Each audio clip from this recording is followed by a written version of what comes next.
All right, well, here goes nothing. When you're working on one of these projects, expect literally anything to happen, okay? I'm gonna show you what we're dealing with. It's not ideal. All right, so I was trying to get the hood hinges unmounted, right? So it's loose and there's only one bolt remaining in it. We got it backed out, I don't know, like a ½ an inch maybe, and it's just stuck. I mean, it just spins and spins and spins, and now you can't tighten it anymore because it just spins and spins and spins. So basically on the back of here, there's some kind of nut. I don't know if it's a square nut or like if it's just a regular nut, like welded on, but there's no way to get back there to that. I've checked up underneath this lip here, no way to get to it. There's no easy way to get to it, but we are problem solvers here. So there's only one way that we can physically take care of this, and that's to just cut around it. So it's going to be very heartbreaking because the whole truck's in primer, and I'm getting very excited about painting it here soon. But I have to cut this bolt. I mean, the only way that I can think about doing it is really just to cut the bolt.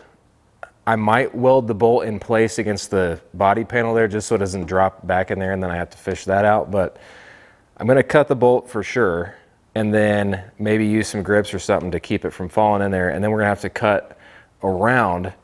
And as you can see up here, it's like a double layered steel that's plug welded. You can feel the little dimples in there. That's the only way that we're gonna be able to get this thing out. So unfortunately, I'm getting ready to hack into a primered truck. All right guys, so for this surgery, we're using a 3-inch cutoff tool, and then please wear a full-faced mask with this. I've seen so many people get seriously injured because they don't have a full-face mask. So I like the one with the respirator on it. That way I'm not breathing on all that crap.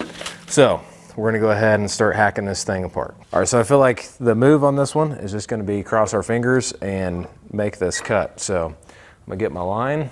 All right, well, here goes nothing.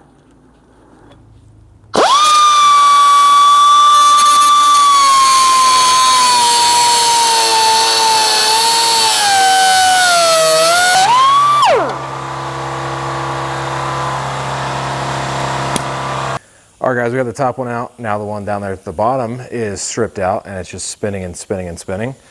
I could get some grips on that maybe, but honestly it's probably just easier just to cut that. We'll mess around with it here for a second and see what happens. The vice grips did the trick on that one, so I'm gonna take you over there and show you what our plan is. All right guys, so what we're gonna have to do is cut out a little square around that, pull that piece out, and weld this nut on the other side of it. And then that way we can thread in this bolt, and then we'll be able to just use it like it was a factory setup. So, and then we shouldn't have to worry about this weld ever breaking again. So we're just gonna cut out this piece, try to reuse that piece if we can. That way we know that our hole is centered. If not, we can just copy this piece onto a fresh piece of metal and weld it in there. But we're gonna go ahead and get this thing cut out.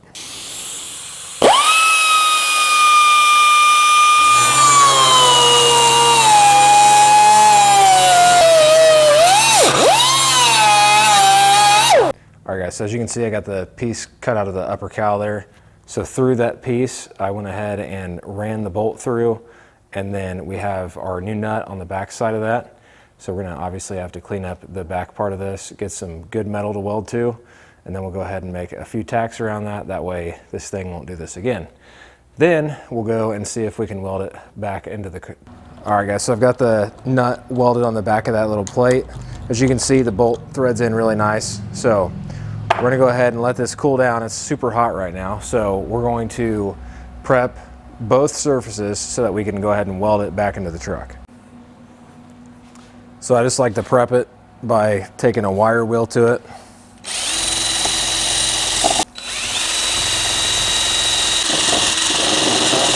All right guys, so we've got the plate welded in there, or just tacked in there. We're gonna go ahead and weld it all the way. We're not gonna go too crazy because obviously we want this to be in line, not to warp, and that way whenever we go to put the hinge on, the bolt will line up perfectly and we don't have to worry about all that. So we're just gonna go ahead, let this cool down for a little bit, do some tacks, and again, just take our time.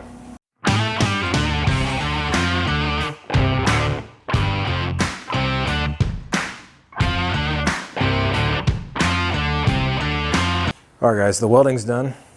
I got the piece pretty much ground down flat. Some like little tiny pinholes and stuff, but for the most part, really clean.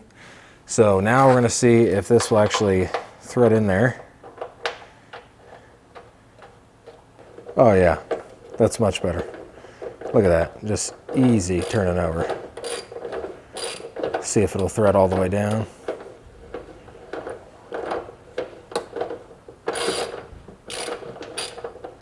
And that turns over so easy. All right, let's see if we can thread it all the way down. I think we just bottomed out there. All right, I'm gonna call that done. Now we can go on with our lives. All right, I went ahead and filled in all the little pinholes and everything, and right now I'm just test fitting it with one hand. So that threads in nice and easy. So as you can see over here, we're perfectly lined up with our holes.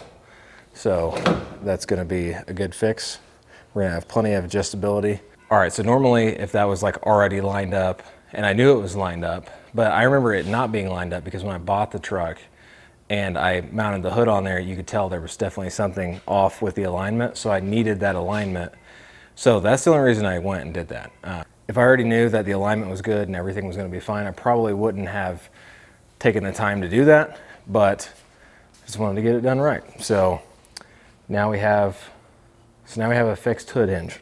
Really the big thing is just thinking outside the box. There's always a way to fix something.